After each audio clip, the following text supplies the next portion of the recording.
Shri Karamana Jayan BJP. ജില്ലാ അധ്യക്ഷൻ നമുക്കൊപ്പം ചേരുന്നു. ശ്രീ കരമന ജയൻ, നിങ്ങൾ കോർപ്പറേഷൻ പിടിക്കും എന്ന വലിയ ലക്ഷ്യമിട്ടുകൊണ്ട് വലിയ പ്രവർത്തനങ്ങൾ ആരംഭിച്ചിട്ടുണ്ട്. പക്ഷേ പ്രാദേശികമായി ഒന്നിലധികം ആളുകൾ സ്ഥാനാർത്ഥികളായ രംഗത്ത് വരുന്നത് പ്രശ്നമുണ്ടോ? ഈ തർക്കം പരിഹരിക്കുമോ?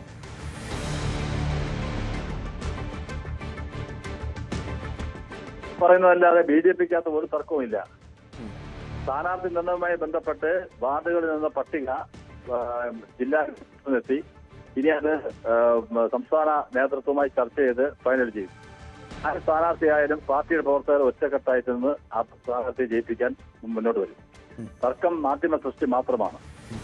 ഇന്നലെ നേമം വാർഡിലെ ഏരിയയിലെ പ്രസിഡന്റ് രാജിവെച്ചു എന്നൊരു വാർത്ത നിങ്ങൾ ന്യൂസ് 8 ഇന്നലെ ആദ്യം കൊടുത്തിരുന്നു.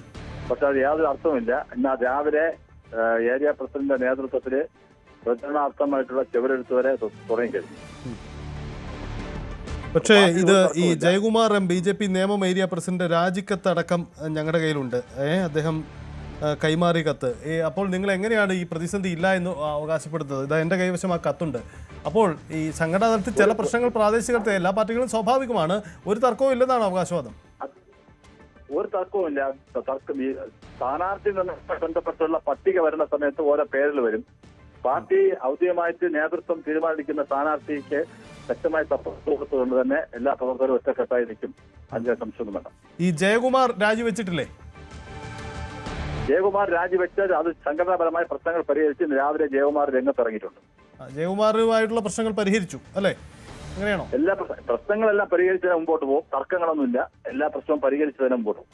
ഇന്ന് രാവിലെ നേമം വാർഡിലെ പ്രവർത്തകർ ഒറ്റക്കെട്ടായി നിന്ന് ചെവര് വെള്ളമടിച്ചു, താമര വരച്ചു ഒറ്റക്കെട്ടായി തന്നെ മുമ്പോട്ട് പ്രവർത്തനങ്ങൾ ആരംഭിച്ചിട്ടുണ്ട്. സംസ്ഥാന അധ്യക്ഷന്റെ പദയാത്രയ്ക്ക് അവിടുന്ന് ഒറ്റക്കെട്ടായി ജനങ്ങൾ അണിനിരത്തിക്കൊണ്ടുള്ള പരിപാടികൾ സംഘടിപ്പിച്ചിട്ടുണ്ട്. ഇത് നിങ്ങൾ നേരത്തെ ഒരുങ്ങുന്നു എന്ന് പറയുമ്പോഴും നോക്കൂ, കോൺഗ്രസ് എത്രയോ നേരത്തെ ആളുകളെ പ്രഖ്യാപിച്ചു തന്നെ മുന്നോട്ട് പോയി. 64 പരം സ്ഥാനാർത്ഥികൾ തന്നെ അവർക്ക് കളത്തിലിറങ്ങി കഴിഞ്ഞു.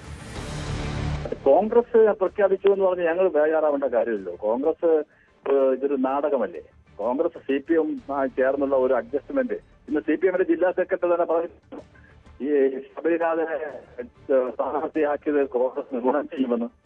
അപ്പൊ അതിന്റെ അർത്ഥം എന്താ? കോൺഗ്രസ് കാര്യമാണ് ജില്ലാ സെക്രട്ടറി പറയുന്നത്. CPM ജില്ലാ സെക്രട്ടറി ഇത് BJPയുടെ വിജയത്തെ തടയിടാൻ വേണ്ടി ഇവർ എല്ലാ കാലങ്ങളിലും കോൺഗ്രസ് നടത്തുന്ന അഡ്ജസ്റ്റ്മെന്റ്. അതുമായി ബന്ധപ്പെട്ടുള്ള ആ ഒരു നാടകമാണ് മുരളീധരന്റെ നേതൃത്വത്തിൽ നടന്നത്. അത് അങ്ങനെ കാണാൻ ഇതുകൊണ്ടൊന്നും BJPക്ക് ഒരു അങ്കലാപ്പുമില്ല. BJP ശക്തമായി തന്നെ മുന്നോട്ട് പോകും. ഞങ്ങൾ നഗരഭരണം പിടിക്കും എന്നുള്ള കാര്യം തന്നെ സംശയം വേണം. ഈ കോൺഗ്രസ് ഇത്തവണ കൂടുതൽ സജീവമായിട്ട് നേരത്തെ മേയർ സ്ഥാനാർത്ഥിയൊക്കെ പ്രഖ്യാപിച്ച രംഗത്ത് വരുന്നത് യഥാർത്ഥത്തിൽ നിങ്ങൾക്ക് ദോഷം ചെയ്യില്ലേ? അതല്ലേ അതിൻ്റെ അകത്ത് സംഭവിക്കാൻ പോണത്? എന്ത് ദോഷം ചെയ്യാൻ? ഞങ്ങൾക്ക് ഒരു ദോഷം ചെയ്യില്ല. കാരണം ഇവിടെ CPM-ഉം BJP തമ്മിലുള്ള മത്സരം. കോൺഗ്രസ് തിരുവനന്തപുരം നഗരത്തിൽ അപ്രസക്തമാണ്. കോൺഗ്രസിന്റെ തിരുവനന്തപുരം നഗരത്തിലെ ഭൂരിപക്ഷം വാർഡുകളിൽ കോൺഗ്രസിന് താഴോട്ട് ആൾക്കാരില്ല. നിങ്ങൾ അന്വേഷിച്ച് നോക്കും, പ്രവർത്തകരില്ല.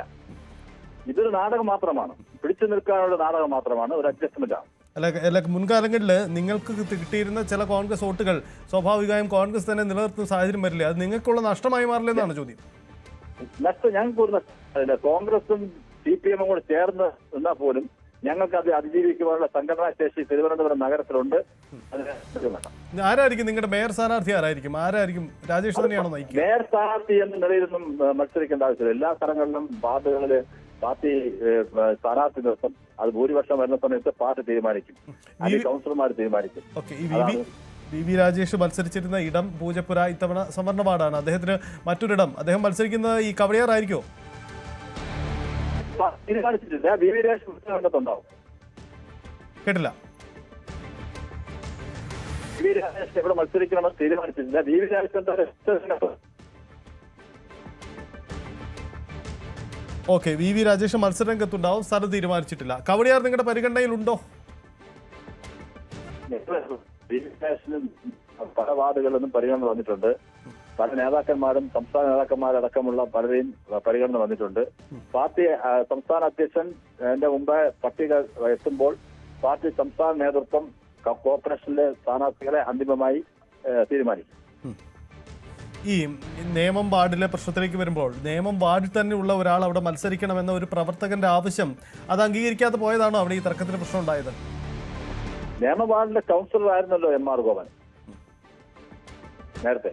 ഈ ജയകുമാറിന്റെ പരാതിക്ക് കാരണം എന്താണ്? പിന്നെ ജയകുമാറിന് പ്രത്യേകിച്ച് പരാതിയൊന്നുമില്ല. അത് സംഘടനാ പ്രശ്നം എന്തുണ്ടെങ്കിലും പരിഹരിച്ച് ഒറ്റക്കെട്ടായി മുമ്പോട്ട് പോകും. എല്ലാ പാർട്ടി പ്രവർത്തകരും പാർട്ടി പറയുന്നതനുസരിച്ച്.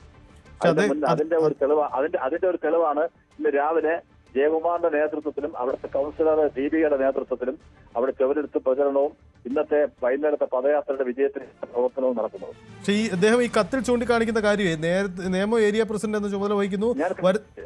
വരുന്ന തെരഞ്ഞെടുപ്പിൽ നിയമം വാർഡിലുള്ള ഒരാൾ തന്നെ മത്സരിക്കണമെന്ന പ്രവർത്തകരുടെ ആവശ്യം അറിയിച്ചിട്ട് യാതൊരുവിധ അറിയിപ്പ് ഇതുവരെ കിട്ടിയിട്ടില്ലെന്നാ. നിങ്ങൾ കാണാതെ പോയോ ആവശ്യം? ആ കത്ത് ഞാൻ ഇതിന് കണ്ടിട്ടില്ല കേട്ടോ. കേട്ടില്ല? വ്യക്തമായി കത്ത് ഞാൻ കണ്ടിട്ടില്ല.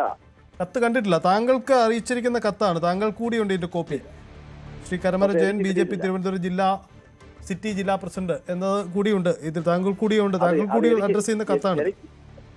എനിക്ക് അങ്ങനെ ഒരു കത്ത് കിട്ടിയിട്ടില്ല. ഇല്ല ജയകുമാർ, ഞങ്ങളിപ്പോൾ പ്രേക്ഷകരെ കാണിക്കുന്നുണ്ട് കത്ത്. താങ്കൾക്ക് ഒരു പക്ഷേ കാണാൻ കഴിയും. ആ കത്തിൽ കൃത്യമായി കാര്യങ്ങൾ പരാമർശിക്കുന്നുണ്ട്. അദ്ദേഹത്തിന്റെ രാജിയിൽ അദ്ദേഹം ഗുരുതരമായ ആരോപണങ്ങൾ ഉന്നയിക്കുന്നുണ്ട്. ഇത് ശരിക്കും പ്രാദേശികമായുള്ള പ്രശ്നം തന്നെയല്ലേ? ഇതെങ്ങനെ നിങ്ങൾ കണ്ടില്ല എന്ന് പറയും?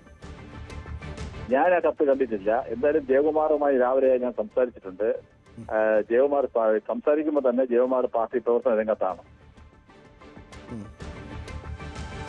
ജയകുമാർ രാജി പിൻവലിച്ചു, അങ്ങനെയാണോ? ജയകുമാർ പ്രശ്നങ്ങളില്ല. ജയകുമാർ പാർട്ടി പ്രവർത്തന നിയമം ഏരിയ പ്രസിഡന്റ് എന്ന നിലയിൽ തന്നെ ജയകുമാറിന്റെ രാവിലെ പ്രവർത്തിച്ചുകൊണ്ടിരിക്കുക.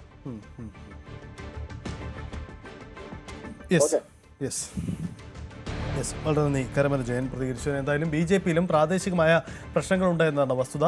തർക്കങ്ങളില്ല എന്ന് നേതൃത്വം അവകാശപ്പെടുന്നുണ്ട്. പക്ഷേ പലയിടത്തുമുണ്ട്. നമ്മൾ നേരത്തെ പ്രേക്ഷകരെ കാണിച്ച രാജിക്കത്തടക്കം നിയമത്തിൽ നിന്നുള്ളതാണ്. അവിടെ നിയമം വാർഡിലുള്ള ഒരാൾ തന്നെ അവിടെ മത്സരിക്കണമെന്ന വാദം ഉന്നയിച്ചു വെച്ചിരുന്നു. പക്ഷേ അത് അംഗീകരിച്ചില്ല. മറ്റൊരാൾ വരുന്നു. ഇതൊക്കെയാണ് തർക്കത്തിന് കാരണം. താൻ രാജിവെച്ചു എന്നാണ് അദ്ദേഹം നേതൃത്വത്തെ അറിയിച്ചത്. പക്ഷേ ഇത്തരമൊരു കത്ത് തനിക്ക് കിട്ടിയിട്ടില്ലെന്ന് സിറ്റി ജില്ലാധ്യക്ഷൻ കൂടിയായ കരമന ജയൻ പറയുന്നു. എന്തായാലും സജീവമായി ഈ പ്രശ്നങ്ങൾ പരിഹരിച്ചു എന്നതാണ് അവരുടെ അവകാശം.